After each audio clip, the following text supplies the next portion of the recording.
हम देवघर में एखन ठाढ़ छी। देवघर से लऽ कऽ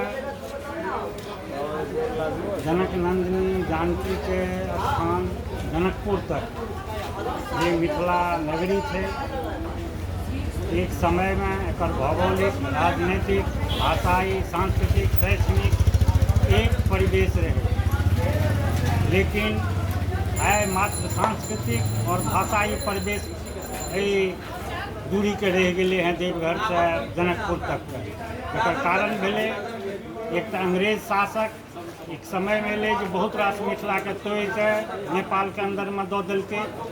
तकर बाद जे देश के शासक भेले वो जहन राज्य विभाजन केलकै तो मिथिला के एक भाग के झारखंड में दऽ देलकै, तो मिथिला के छिन्न भिन्न कऽ देल गेल छै।